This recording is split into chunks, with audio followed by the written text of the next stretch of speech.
back to R&R, our team YouTube channel. Masih di Obat, obrolan santai di edisi Mengenal Guruku Lebih Dekat. Kali ini teman ngobrol saya yaitu Bu Sri Endangwati.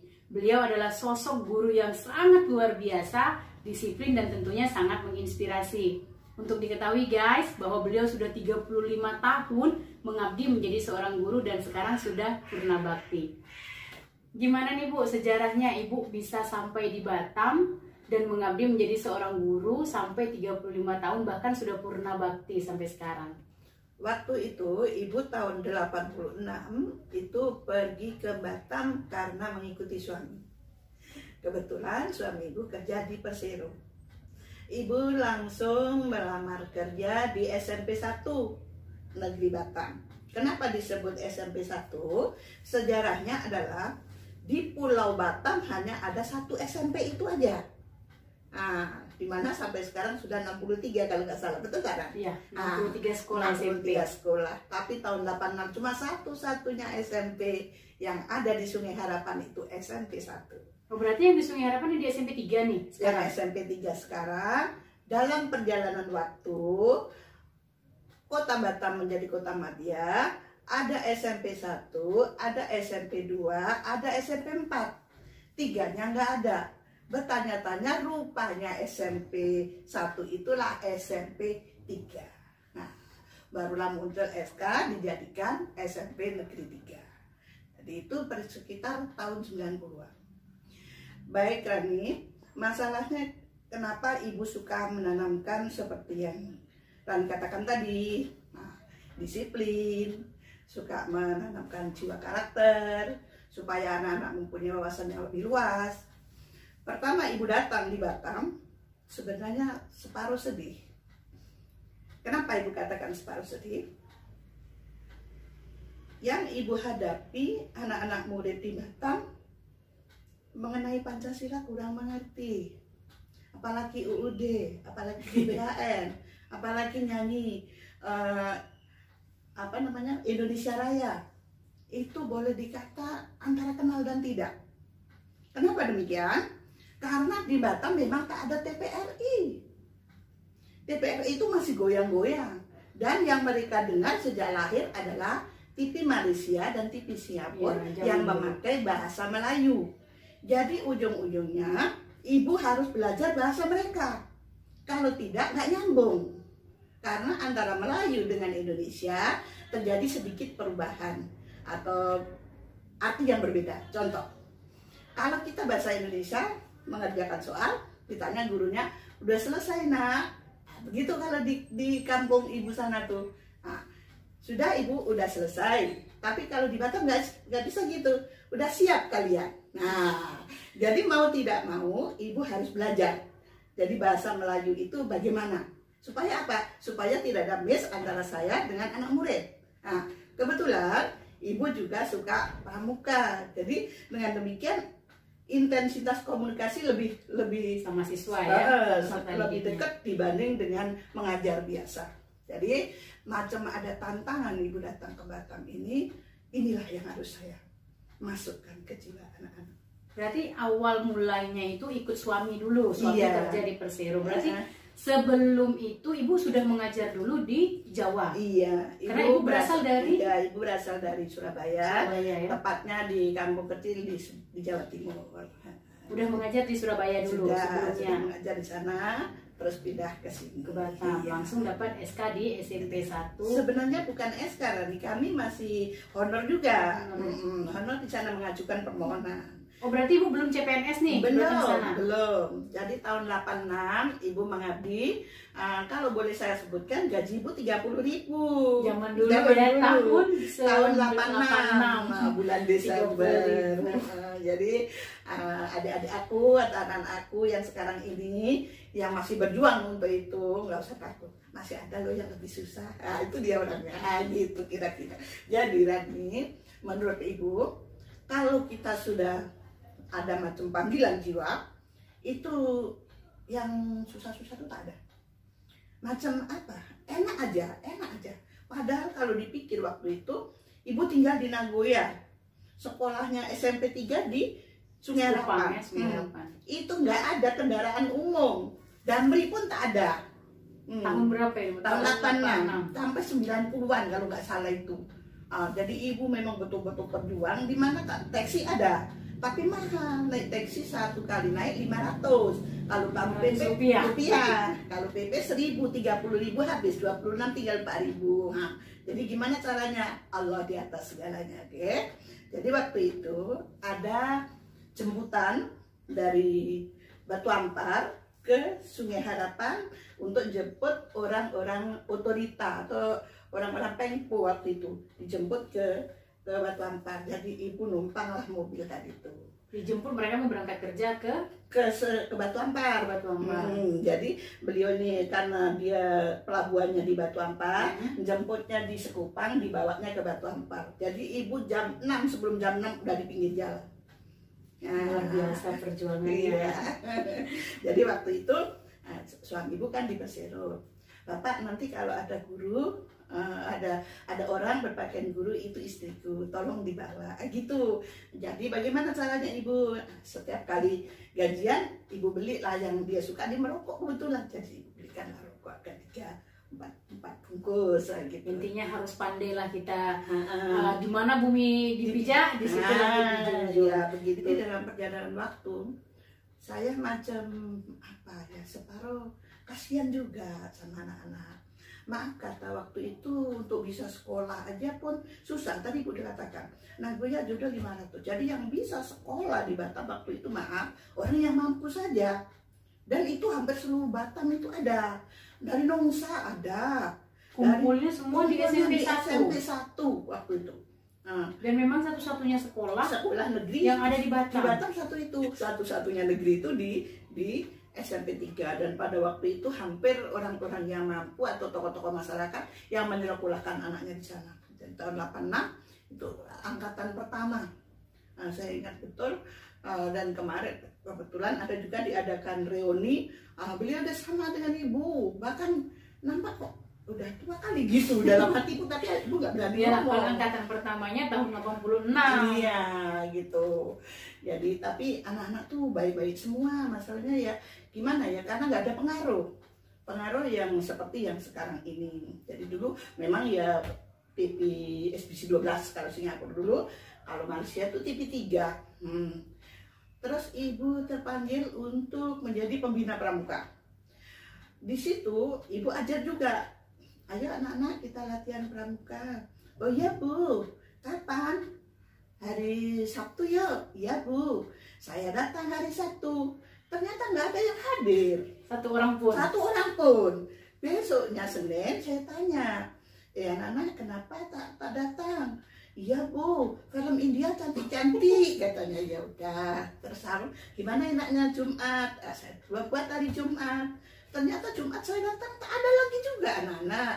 Rupanya kalau hari Jumat lebih bagus lagi di film India. Mereka memang tidak mau datang atau memang tidak suka atau ada hal lain? Kita memaklumi karena beliau sejak dalam kandungan sampai lahir itu yang didengar. Dengan kata lain macam untuk sebuah kebutuhan bagi dia untuk merefreshing sedikit melihat tontonan itu.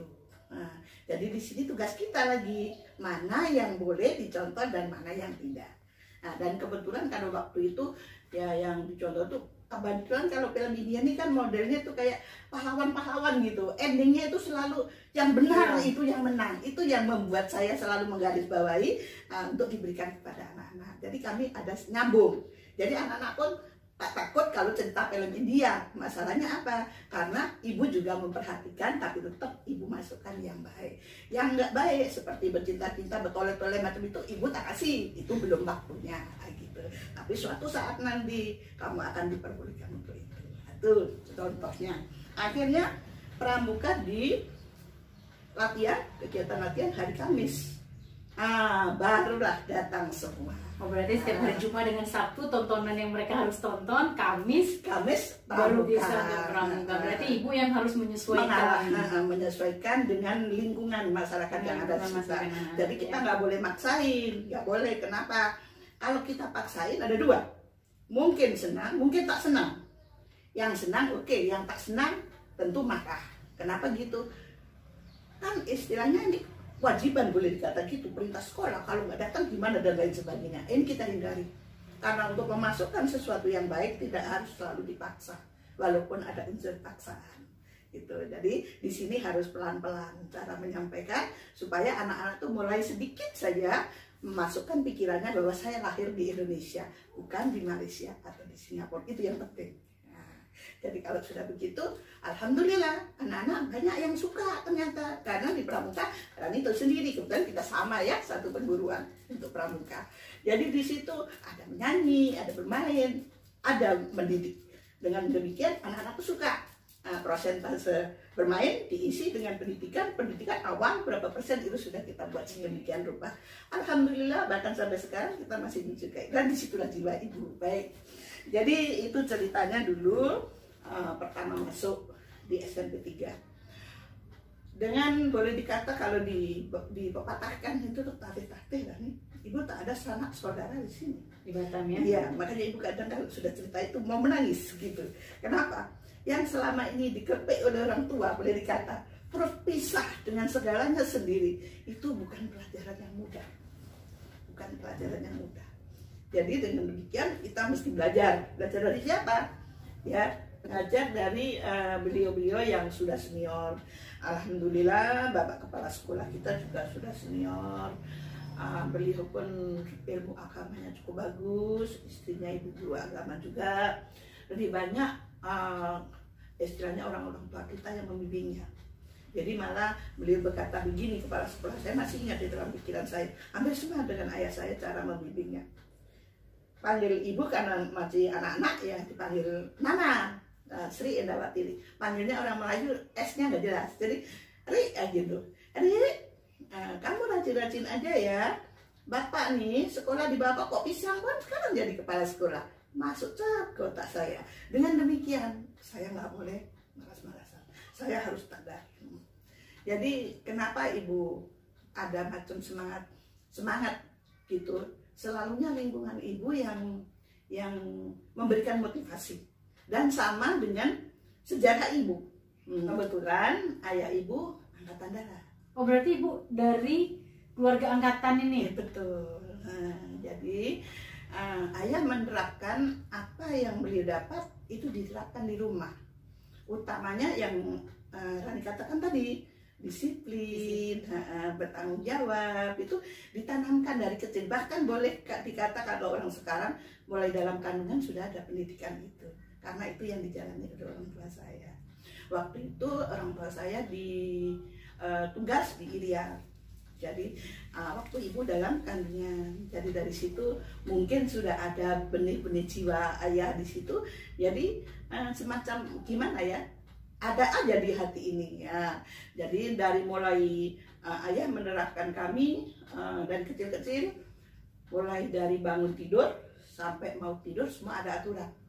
Oh berarti semua memang dipakai aturan untuk disiplin. Iya, gitu. Memang ya, diterapkan ini ya, diterapkan sistem kemiliteran di rumah ya. Dan kebetulan beliau pun kepinginnya kita semua masuk ke sana. Tapi ibu guru, berarti pilihan awal memang bukan guru. Awalnya ibaratnya patuhlah sama orang tua. Nah kalau kita patuh enak hidup nih katanya gitu. Ya kalau nggak mau ibu, dan saya tengok memang kalau dari tentara di kampung tuh dipandang orang lah nih, dihormati orang gitu. Jadi ibu macam ada jiwa juga, ingin kayak bapak gitu. Jadi ibu sambil bantu tuh nyanyilah itu Garuda Pancasila, nyanyilah, tapi dalam itu kapan ibu bisa bantu orang tua gitu, ingin kayak bapak. 80 tahun 80 ibu udah tamat SMA. Jadi dimasukkan ayah ke calon bintara Kuakot Wanita Angkatan Darat. Berarti sempat ibu mengikuti ini, ya, mengikuti pelatihan ya, apa sih pelatihan atau tes di Kowat, di Cababot, calon bintara Kowat Wanita Angkatan Darat. Jadi di situ kan berjenjang kan nih. Pertama itu tinggi badan, berat badan tuh dulu. Itu dari 300 orang se-Indonesia udah separuh hilang. Tapi ibu masih dalam di dalamnya. Jadi yang secara singkat aja langsung dari perjalanan itu terakhir pantukir. Pantukir itu penentuan terakhir. Ibu sudah lulus terus. Terakhir itu ibu ditanya Ditanya, memang walaupun dia bergolongan tinggi, cuma beliau macam anak beranak menanyanya, karena nanti bakal dididik keras begitu. Jadi bagaimana, apakah ini keinginan sendiri atau diperintah orang tua? Di situ ada macam tanya jawab banyak di kepala ibu nih. Kenapa? Ibu satu yang nggak bisa, ibu nggak bisa berenang. Jadi saya bilang keinginan sendiri. Tapi dari situ, karena beliau mungkin pewawancara itu ada psikologis, udah bisa dibaca orang bukan semacam takut. Kenapa? Dalam hatiku, kalau saya masuk, saya nggak bisa berenang. Kalau perang ditembak pasti mati duluan itu. Akhirnya saya dinyatakan tidak lulus atau gugur. Itu sudah terakhir. Besok pengumuman, hari ini wawancara, saya dipanggil baik-baik dan saya rela. Oh, berarti ibu tidak lulusnya malah di sesi wawancara? Iya, terakhir sudah istilah sampai sekarang dipakai pantut ya. Nah, tahun pertama, tahun kedua 80-81 diikutkan lagi sama ayah. Masih sama masalahnya. Tahun ketiga gitu saja, sudah umur sudah nggak dibolehkan lagi. Nah, jadi umur sudah nggak dibolehkan lagi, saya udah diem. Akhirnya kebetulan adik-beradik ayah itu ada yang jadi kepala sekolah. Nah, jadi gimana kalau saya ikut membantu di sana. Setelah membantu di sana, otomatis saya nggak punya ijazah guru, dijadikan tata usaha. Nah, tata usaha disuruh-suruh terus. Nah, jadi enak kan jadi guru, kok jadi disuruh terus gitu. Pikiran anak pada waktu itu. Padahal sebenarnya sama saja sih, sama-sama mengabdi pada negeri ini, tapi belum sampai ke sana. Akhirnya saya permisi sama ayah supaya kuliah. Jadi waktu itu tahun 80, 81, 82, 83 mulai kuliah, 86 habis Desember. Jadi 18 itu ya betul ya. 3 tahun D3. 3 tahun D3 gitu. D3 apa ya Nadia apa? 80, 81, 82, 83 ibu udah masuk. Ya, Nah, makanya 86 itu terbagi 2, semester di kampung, 1 semester di sini gitu. Makanya kalau ditanya udah ngajar belum? Udah. Nah, tapi disitulah awalnya kenapa saya tuh mencintai betul menjadi seorang guru dan berbakti di dinas pendidikan ini. Jadi saya ngajar pertama itu anak-anak, selamat pagi Bu, kok macam sejuk kan di hati saya nih. Nah, rasanya kalau dibelilah zaman itu 1 juta 2 juta nggak bisa. Oh, disinilah saya dari situlah saya kuliah. Akhirnya saya betul-betul mengabdikan diri menjadi seorang guru. Berarti intinya dari awal cita-cita memang pengen jadi guru. Setelah selesai lah yang kita berbicara masalah patuh tadi atau patuh terhadap orang tua, kemudian mengikuti jejak orang tua. Berarti memang ketanam dalam hati, intinya memang pengen jadi guru dari awal, gitu, bukan karena disuruh. Berarti memang kemauan hati sendiri. Makanya kalau kita mengerjakan sesuatu dengan hati yang senang gitu, nggak ada rasa. Maka kata mungkin orang lain, itu kepalanya dipukul kok tenang aja, mungkin gitu ya. Tapi orang lain, tapi kita enggak. Pukulan itu terasa macam vitamin. Oh, berarti ini salah. Benernya gimana Ibu? Gitu. Jadi belajar dan belajar lagi. Dan alhamdulillah kita di sini walaupun sampai setua Ibu tetap belajar. Kenapa gitu? Di atas Ibu kan ada yang lebih tua juga, ada yang lebih pintar, ada yang lebih dan lebih semuanya. Kalau sudah seperti itu, Ibu cenderung menjadi pendengar setia. Oke? Kalau saya nggak mengerti, nanti misalnya kayak di pramuka saya dekati, Kakak, apa tadi itu maksudnya? Masuklah ilmu sedikit. Nah, dengan demikian kita punya wawasan tidak sempit. Bila perlu segala bidang, kita harus mengerti. Kenapa demikian? Seandainya ada terjadi sesuatu di situ, kita nggak langsung menjudge atau menghukum. Oh, rupanya latar belakangnya seperti ini. Berarti ini harus digini. Itulah yang jiwa mendidik dari ilmu bimbing. Kalau bukan guru, nggak ada jiwa macam itu. Asik nak ngukum aja kerjanya. Itu tak boleh itu ya. Tanpa tahu introspeksi diri. Introspeksi diri. Dan kebetulan dalam perjalanan waktu, dulu waktu Ibu masih ngajar tahun 86 tuh masih boleh Rani menghukum anak. berdiri kau, hormat kau, itu tuh masih boleh. Nah, kalian berdiri, hormat bendera, boleh, masih boleh. Dalam perjalanan waktu banyak kawan, termasuk ibu sendiri dikirim latihan kemana-mana, atau nggak boleh lagi. Jadi menghukumnya harus cara mendidik. Jadi siapapun ibu yang pergi atau kawan ibu yang pergi pelatihan pulang pasti bertanya apa namanya ilmu yang terbaru atau arahan yang terbaru dari pemerintah untuk dilaksanakan. Dan yang kebiasaan dulu ibu hilangkan, yang biasa nyubit hilang, yang biasa suruh berdiri hilang. Nah, ayo anak-anak ambil itu daun-daun jambu, daun mangga, kebetulan ada mangga aja gitu caranya. Satu orang harus dapat 10. Sekian baris dan lain sebagainya. Jadi sifatnya mendidik. Memang sih kalau dipikir ada plusnya ada minusnya. Plusnya diakui atau tidak kenyataan ibu hidup di era Orde Baru. Di era Orde Baru itu istilahnya kalau menurut ibu pasti yang dikerjakan tuh pasti ini begini dan hasilnya memang bagus. Itu kalau menurut ibu karena ibu lahir di situ. Nah, di dalam perjalanan waktu itu ada macam kajian-kajian. Nah, kajian-kajian. Jadi lebih lembut gitu. Jadi yang dikatakan plusnya tadi itu karena anak itu boleh dikata kehidupannya susah dulu Rani, sebelum kita merdeka hidup bangsa kita ini susah Rani, makan aja susah, terus perjalanan waktu keris itu pun masih susah, sampailah ke Orde Baru.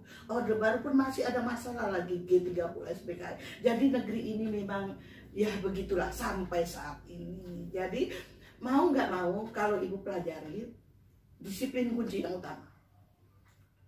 Siapa yang mau disiplin? Ya tergantung keluarga masing-masing sekarang.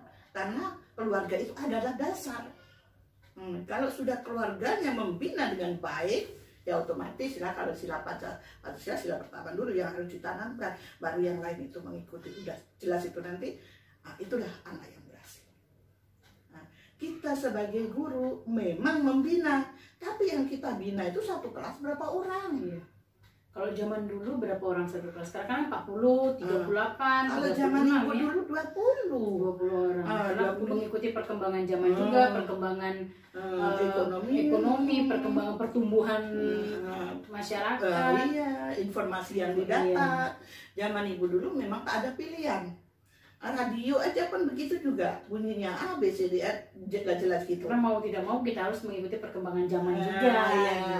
Gitu. Jadi plusnya di situ, minusnya ya itu tadi gak tahu yang Awak bilang tadi perkembangan zaman. Nah sekarang dalam era reformasi terbuka juga tetap ada dua, ada plus ada minus. Plusnya kita bisa melihat dunia. Ya, tanpa harus datang mengunjungi. Datang mengunjungi, ya itu dia. Minusnya kalau dasar keluarga tadi nggak kuat atau nggak kokoh, nah, itu yang kita takutkan. Bagi anak yang mempunyai dasar yang kuat, saya yakin informasi apapun yang dia dapat, baik itu minus maupun plus, itu dia kan bisa ngambil. Yang plus dia langsung serap dan mungkin praktekkan. Yang minus dia saring dulu, ini benar apa salah. Nah, kalau memang ini salah, mungkin anak nanti kan mencari sumber yang ahlinya. Ini kayak mana? Kalau kata yang ahlinya bilang itu nggak benar, dia pasti diam.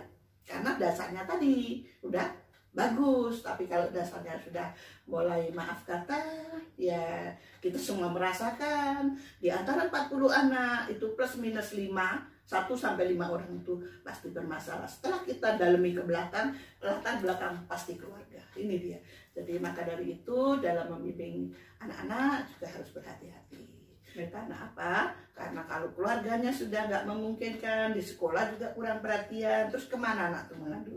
Jadi mau nggak mau kasih yang kita punya, kita berikan sama mereka supaya mereka mau berkomunikasi dengan kita hingga ketemu masalahnya, barulah dia bisa klik dengan kita. Kalau tidak, dia menjauh, nggak akan mau dia terus terang sama kita. Maka di era apapun sebenarnya pondasi awal adalah keluarga. Benar. Ya. Di era itu orde lama, orde baru sampai reformasi sekarang pun sebenarnya pada intinya untuk pondasi awal dari anak ini adalah keluarga, karakter, iya. di sana. Kalau di sekolah ini kan sebenarnya hanya meneruskan apa yang dari rumah. Nah, gitu. Jadi konsep orang tua sebenarnya yang harus diinginkan ya, yang harus dikembangkan. Apalagi zaman sekarang ini semua dunia sudah bisa dilihat bukan cuma dengan harus kita, kalau dulu kita datang dulu, kalau sekarang semua sudah luar biasa. Kan sudah 35 tahun Ibu di Batam, terutama bekerja sebagai seorang guru. Ibu sudah mulai dari tahun 1986 dan sudah mengajar di SMP 1. Berarti salah satu SMP memang hanya satu-satunya di Batam pada waktu itu. Dari mulai anak di zaman itu sampai sekarang, Ibu pasti bisa membedakan apa perubahan terbesar yang Ibu rasakan sendiri untuk pendidikan terutama, kemudian di karakter anak-anak itu sendiri. Dalam perubahan ini untuk yang baik banyak. Saya bersyukur, kenapa gitu? Ibaratnya tanaman saya itu berbuah. Yang dulu anak SMP 1 tuh tidak ada mau masuk tentara, mau dia masuk tentara. Mau jadi dokter, mau masuk jadi dokter. Kenapa dia tak mau? Karena dia tidak tahu figur. Jadi ibu masuk itu ibu tanamkan, ibu ceritakan latar belakang ibu ceritakan apa yang ibu ketahui. Di situ ternyata mereka juga termotivasi. Dan saya salut anak-anak itu bercerita setelah sekian tahun yang lalu kumpul reuni, rupanya penuh penderitaan. Kenapa ibu katakan gitu? Ada loh yang rumahnya di Batu Aji ini, sekolah di Sungai Harapan, jalan kaki. Dari Batu Aji ke Sungai Harapan? Jalan kaki, kalau nggak dapat tumpangan. Bayangkan itu. Dulu masih hutan. Masih hutan, jalan kaki, bayangkan itu. Nah, jadi rupanya anak itu berhasil dalam hidupnya. Dengan tempaan yang luar biasa itu. Kenapa gitu? Saya katakan, beliau mencari ibu sebelum reuni ke SMP 9. Ibu ngawas. Ditanya, Ibu Endah, Ibu Sri Endah ada di sini? Ada. Boleh masuk? Tak boleh, karena sekarang lagi ujian. Jam berapa selesainya? Jam 10. Ditunggulah sama anak tuh sampai jam 10. Pet bunyi habis, baru beliau masuk ke kelas.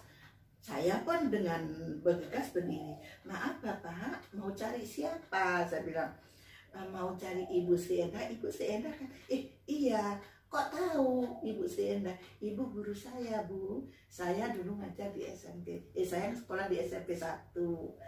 Beliau ceritalah itu perjalanan hidup ya. Terus sekarang kerja di mana? Saya menjadi konsultan di perusahaan Kuning.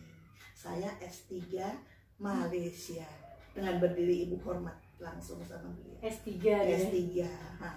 Jadi itulah salah satu tempaan hidup di mana dia kepingin betul-betul berhasil, dan alhamdulillah mereka berhasil. Dan saya pun heran, anak nih etnisnya Cina. Terus dia tanya, kenapa kok cari ibu dalam sekian puluh tahun lewat baru tadi sekarang? Apa katanya? Ibulah orang yang selalu mengajarkan kami tidak membedakan ras maupun suku maupun agama. Itu melekat dalam pikiran saya dan saya harus jumpa sama Bu Sri Endah. Itu dia. Oh, jadi rupanya jadi guru tuh enak. Jadi apa yang kita tanam baik, kalau anak itu bisa membuktikan apa yang kita inginkan, dia kan ingat sama kita. Percayalah tanaman yang kecil itu kan berbuah terus. Kenapa? Karena beliau tuh mengingat, oh rupanya yang diajarkan ibu ini baik. Dan alhamdulillah sejak reuni sampai sekarang hubungan kami harmonis saja. Itu dia salah satu contoh. Mungkin berhasil mereka itu adalah sebagai kebanggaan kita sebagai seorang guru. Ibu kan sudah mengajar 35 tahun lebih, berarti zaman dulu sudah dilewati. Zaman sekarang nih, anak-anak zaman sekarang ini bagaimana menurut Ibu? Kalau zaman sekarang, karena itu tadi tetap ada plus minusnya. Ibu sedikit balik tadi, plusnya tadi berhasil ya, minusnya itu ibu separuh kasihan. Mereka nggak tahu apa-apa, taunya ya Batu Aji, Sungai Harapan. Tapi alhamdulillah dia mau berusaha. Maka dia akhirnya sekarang pun menjadi orang reformasi sekarang ini, dan dia sering bercerita dengan kawan-kawan lain. Yang sekarang, yang era sekarang, era reformasi ya, setelah orde baru ini ya, reformasi itu tadi ya, ada plusnya ada minusnya. Tetap dasarnya tadi keluarga. Dan ibu juga bersyukur masuk di SMP 9 tahun 2003 itu juga belum ada yang jadi tentara satupun. Berarti ibu pindah ke 2003, SMP 9 2003. Kalau mungkin meragukan apa yang saya bilang, boleh dicek. Mungkin Bu Desmi lah bisa menceritakan sebelum tahun 2003 sudah ada enggak orang yang sudah masuk tentara. Menurut perkiraan saya, karena saya selalu bertanya setiap masuk, karena IPS, kebetulan ibu ngajar IPS, itu selalu berhubungan dengan populasi, kehidupan, masa depan, perubahan zaman, itu masuk semua di dalamnya. Selalu saya inventaris. Coba angkat tangan, bapaknya yang ada kerja di sini, bapaknya ada di sini, kamu kan mungkin punya abang kakak, itu belum ada.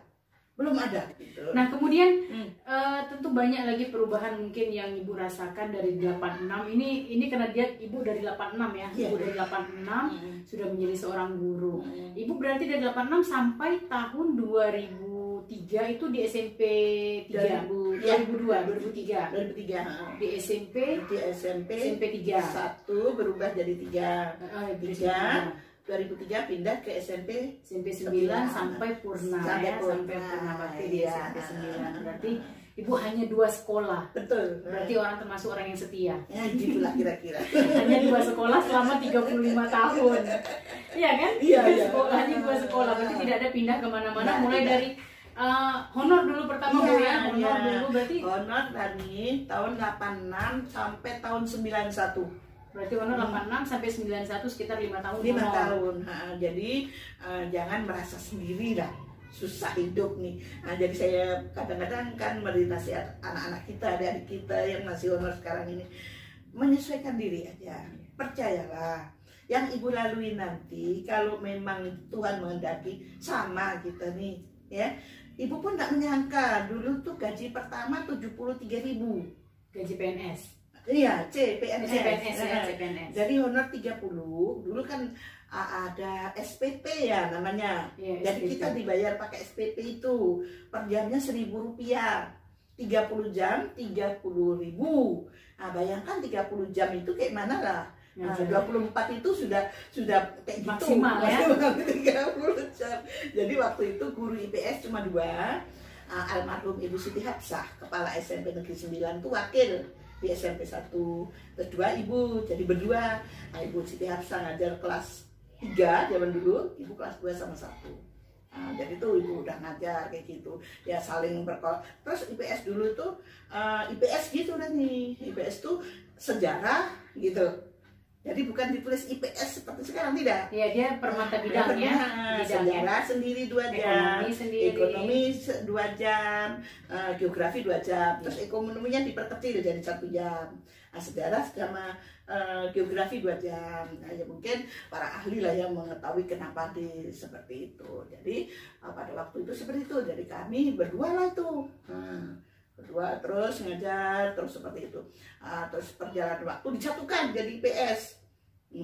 Jadi alasannya supaya kemarin itu lebih apa ya, lebih simpel ya, karena dia mencakup semuanya di situ di IPS gitu ya, di satu rumpun dia untuk mata pelajaran sendiri. Terus sempat dibuka lagi per mata pelajaran, terus ditutup lagi sampai sekarang. Karena kalau dia per jurusan itu atau per mata bidang itu biasanya di SMA ya. Kalau di SMA jurusan IPS dia pasti dipelajari geografinya, sejarahnya, dia masing-masing. Iya, masing-masing. Kalau untuk SMP judulnya terpadu ya, berarti dalam IPS itu komplit lah di situ semua, sejarah, geografi, sampai ekonomi. Ya, itu lagi. Jadi kalau sekarang memang ibu sebagai guru IPS dari pertama sampai terakhir, mana yang pelajaran sekarang ini yang dulu nggak ada, yang sekarang nggak ada, dulu ada, ibu tetap selipkan.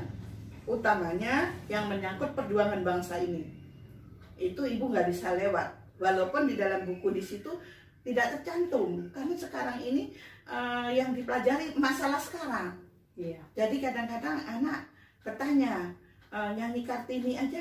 Kartini itu siapa? Jadi kadang-kadang ini salah kita kalau kita nggak sampaikan. Makanya ibu cenderung menyanyikan lagu wajib dulu.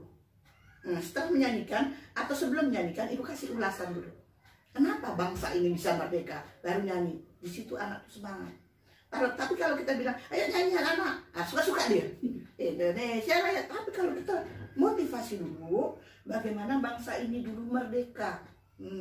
Siapa itu Diponegoro, siapa itu Kartini, sedikit saja.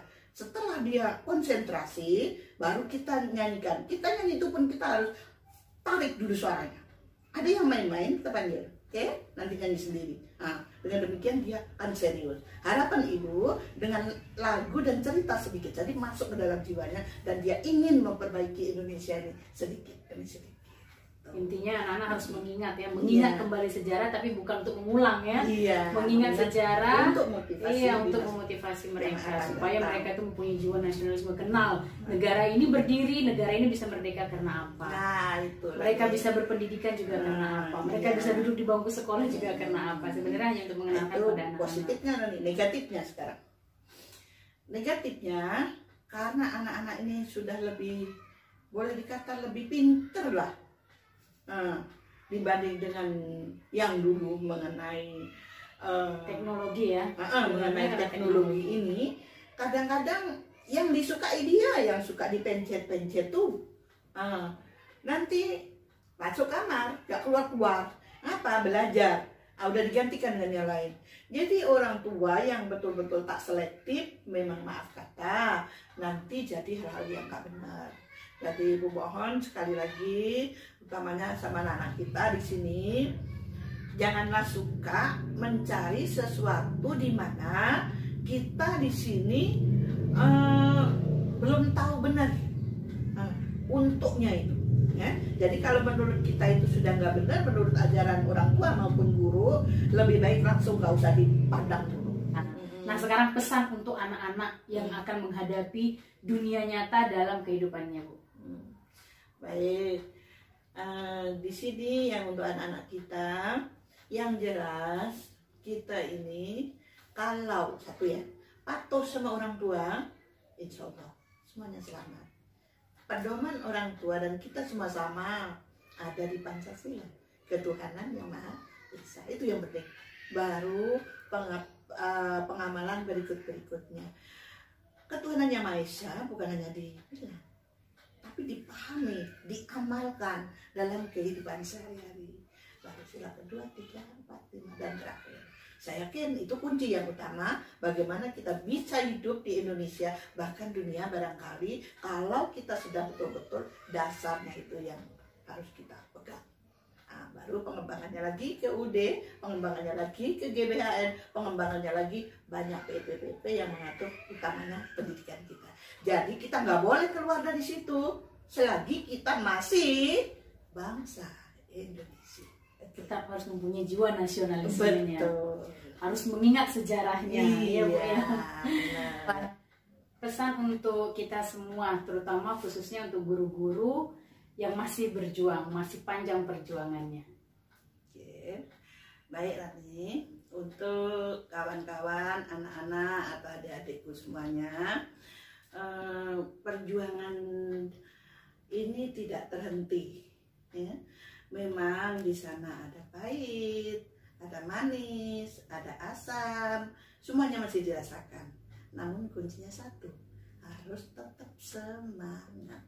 Insya Allah Tuhan tidak tidur. Apa yang kita kerjakan pasti akan berhasil sesuai dengan apa yang kita inginkan. Semoga. Kemudian sedikit pesan yang mau Ibu sampaikan kepada keseluruhan, termasuk untuk diri Ibu juga, yaitu 1. Bila hari ini belum dapat memberi manfaat, usahakan hari ini tidak memberi mudarat kepada atau bagi sesama.